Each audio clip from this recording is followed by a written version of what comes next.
ਭਾਰਤੀ ਦੂਤਾਵਾਸ Norway ਵੱਲੋਂ ਗਣਰਾਜ ਦਿਹਾੜੇ ਮੌਕੇ ਓਸਲੋ ਸਥਿਤ ਭਾਰਤੀ ਐਮਬੈਸੀ 'ਚ ਤਿਰੰਗਾ ਲਹਿਰਾਇਆ ਗਿਆ। ਇਸ ਮੌਕੇ ਭਾਰਤੀ ਦੂਤਾਵਾਸ ਦੇ ਐਮਬੈਸਡਰ ਸ਼੍ਰੀ ਕ੍ਰਿਸ਼ਨਨ ਕੁਮਾਰ ਵੱਲੋਂ ਤਿਰੰਗਾ ਲਹਿਰਾਉਣ ਦੀ ਰਸਮ ਅਦਾ ਕੀਤੀ ਗਈ। ਇਸ ਮੌਕੇ ਰਾਸ਼ਟਰੀ ਗੀਤ ਦਾ ਗਾਇਨ ਵੀ ਕੀਤਾ ਗਿਆ ਅਤੇ ਰਾਸ਼ਟਰਪਤੀ ਦਾ ਕੌਮੀ ਸੰਦੇਸ਼ ਪੜ੍ਹ ਕੇ ਵੀ ਸੁਣਾਇਆ ਗਿਆ। ਭਾਰਤੀ ਦੂਤਾਵਾਸ ਦੇ ਐਮਬੈਸਡਰ ਸ਼੍ਰੀ ਕ੍ਰਿਸ਼ਨਨ ਕੁਮਾਰ ਨੇ ਸਮਾਰੋਹ 'ਚ ਸ਼ਾਮਲ ਹੋਏ ਸਮੂਹ ਭਾਰਤੀ ਭਾਈਚਾਰੇ ਨੂੰ ਗਣਰਾਜ ਦਿਹਾੜੇ ਦੀ ਵਧਾਈ ਦਿੱਤੀ।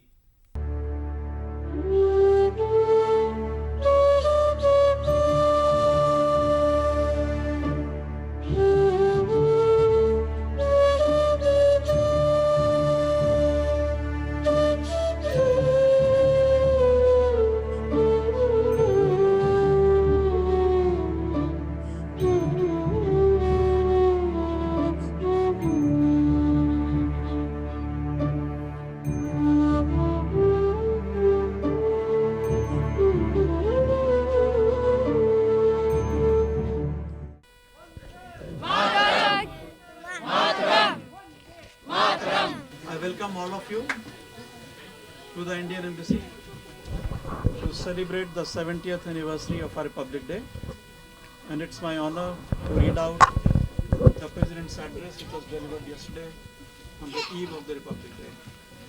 I'll read out the address. मेरे प्यारे देशवासियों, 70वें गणतंत्र दिवस की पूर्व संध्या पर आप सभी को मेरी हार्दिक शुभकामनाएं। यह दिवस लोकतंत्र पर आधारित हमारे गणराज्य के उच्च आदर्शों को याद करने का अवसर है। यह दिवस देश के सभी नागरिकों के लिए स्वतंत्रता, समानता और भाईचारे के आदर्शों के प्रति अपनी आस्था को दोहराने का अवसर है। और इन सबसे बढ़कर हमारा गणतंत्र दिवस हम सबके भारतीय होने के गौरव को महसूस करने का भी अवसर है। हमारे गणतंत्र के लिए यह वर्ष विशेष रूप से महत्वपूर्ण है। इसी वर्ष 2 अक्टूबर को हम राष्ट्रपिता महात्मा गांधी की 150वीं जयंती मनाएंगे। गांधी जी ने हम सबको एक नई दिशा दिखाई। उन्होंने भारत ही नहीं अपितु एशिया, अफ्रीका तथा दुनिया के कई अन्य देशों में साम्राज्यवाद को खत्म करने के लिए लोगों में आत्मविश्वास एवं प्रेरणा का संचार किया। अपनी संविधान सभा के माध्यम से हम भारत के लोगों ने अपने संविधान को अपनाया तथा स्वयं को समर्पित किया।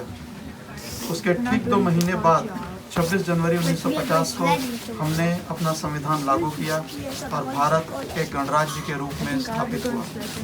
हमारा संविधान हमारे गणराज्य की आधारशिला है। यह एक दूरदर्शी और जीवंत दस्तावेज है। उच्च आदर्शों और देश प्रेम से ओतप्रोत संविधान सभा के विद्वान सदस्यों ने इसकी रचना की। देश गणतंत्र दिवस के अवसर पर संविधान की रचना के प्रमुख शिल्पी बाबा साहब डॉक्टर भीमराव अंबेडकर का योगदान विशेष रूप से स्मरणीय है। हमारा देश इस समय एक महत्वपूर्ण मुकाम पर है। हमारे आज के निर्णय और कार्यकलाप 21वीं सदी के भारत का स्वरूप निर्धारित करेंगे। एकजुट होकर अपने प्रयासों के बल पर इस सदी को भारत की सदी बनाने का अवसर हम सबके सामने है। इसलिए राष्ट्र निर्माण की दृष्टि से आज का यह समय हम सबके लिए उतना ही महत्वपूर्ण है जितना हमारे देशवासियों के लिए स्वतंत्र भारत का शुरुआती दौर था। स्वतंत्रता सेनानियों के उच्च आदर्शों पर चलते हुए हमने आज़ादी हासिल की। अपने इस संकल्प के साथ हम सब अपने गणतंत्र की यात्रा में तेजी से आगे बढ़ रहे हैं।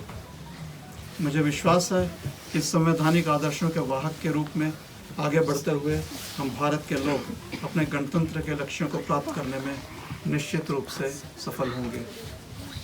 मैं एक बार फिर देश और विदेश में बसे आप सभी भारतवासियों को गणतंत्र दिवस की हार्दिक बधाई देता हूं और आप सबके सुखद भविष्य की मंगल कामना करता हूं। जय हिंद।